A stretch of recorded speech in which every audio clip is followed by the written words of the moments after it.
நாங்க 100% மோடிட்டே எதிர்பார்க்கிறோம். ஏன்னா தொழில் நான் போட்டு 12 வருஷம் ஆச்சு. இது வரைக்கும் தலைவர்கள்லாம் ஆனதே இல்லை. இப்போ திராவிட மாடல் கட்சி ஈபி பில்லு எல்லாமே ஏற்றி விட்டாங்க. நான் நல்லா அன்னைக்கு முதல்ல மில்லு ஓடுனாலும் ஒரு 3000 ரூபாய் கட்டின எனக்கு மாசம் எது வராது. இப்போ அப்படி இல்லை 30,000 போடுறாங்க. அதை நாங்கள் என்னவே மில்லை நிறுத்தவும் முடியாம ஓட்டவும் முடியாம ரொம்ப சிரமத்துக்கு ஆளாகிறோம். அன்னைக்கெல்லாம் பார்த்தா இங்கேயே நம்ம நூறு துணி எல்லாம் நல்லா அழிஞ்சுது. இப்போ நாற்றுல பார்த்தா அங்கேயே கம்புலாம் 3 ரூபா 3,000 ரூபாய்க்கு தான் கொடுக்குறாங்க. எல்லா சலுகையும் கொடுக்குறாங்க. அங்கே நல்லா பாதி ஏழைகள் அங்கே ஓடுறாங்க. இங்கே ஆள் லேபரும் அப்படித்தான் முதல்லலாம் கரெக்டாக பண்ணிட்டு இருந்தாங்க. இப்போ இது வந்தாப்புல திராவிட மாடல் கட்சி வந்தாப்புல ஆளும் பிரச்சனை பண்ணுறாங்க. எங்களுக்கு தறி ஒன்றாத்தான் நான் மில்லு ஓட போனீங்க, தறியை உடைக்கிற கண்டிஷனுக்கு போயிட்டாங்க. எப்படி நாங்கள் தொழில் பண்ண முடியும்?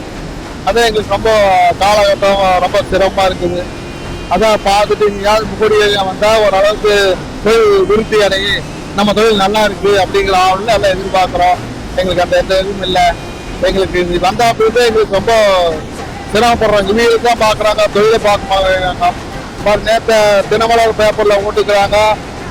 அவனாசி முதல்வர் ஸ்டாலின் ஐயா வந்ததுக்கு இந்த மாதிரி வாங்க சிறு தொழில்கார கூட பேசலாம் அப்படின்னு கூப்பிட்டதுக்கு அவரு அப்படி எல்லாம் நான் வர முடியாது, நான் இந்த மாதிரி அவங்கெல்லாம் கரண்ட் பில்லை கேட்பாங்க அதுக்கெல்லாம் செய்வாங்க, நான் சந்திக்கிறதுக்கு நான் தயாரா இல்லைன்னு நேற்று தினமலர் பேப்பர்லையும் கூட போட்டுருக்குறாங்க. ஏன் நம்மளால சந்திக்கிறதுக்கு என்னன்னு கேட்கலாம். நம்ம ஏரியாவுக்கு வந்திருக்காரு, மெட்ராஸ்ல இருந்து இங்கெல்லாம் இருக்கிறாரு, பார்த்து பண்ணலாம்ல. அதெல்லாம் அதை பத்தி அவரெல்லாம் கண்டுக்க மாட்டேங்கிறாரு.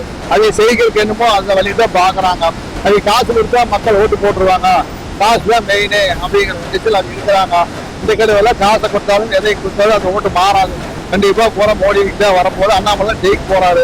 அது எந்த மாற்றமும் கிடையாது. தறி உடைக்கிற அளவுக்கு போயிருச்சு. இதுக்கு காரணம் மோடி அப்படிங்கிற மாதிரி சொல்றாங்க. நீங்க என்ன நினைக்கிறீங்க? 100% அந்த அளவுக்கெல்லாம் இல்லை. அந்த அளவுக்கு இல்லை. இது பண்ணதான் ரொம்ப இக்கத்தான் பண்ணி கொடுத்தாங்க.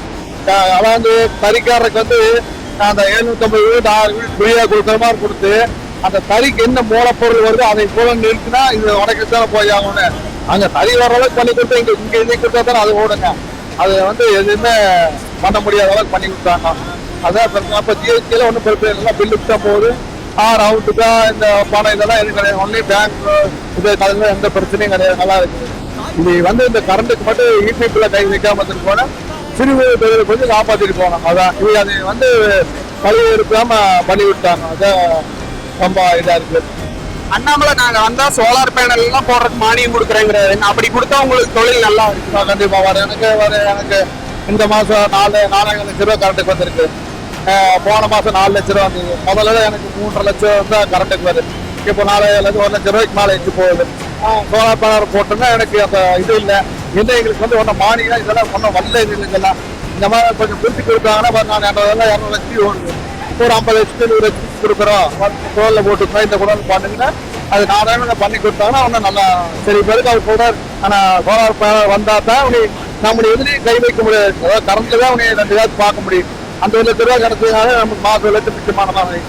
அதுக்காக தான் நான் கண்டிப்பாக பண்ணி கொடுப்பேன். ஒரு நம்பிக்கை இருக்கு.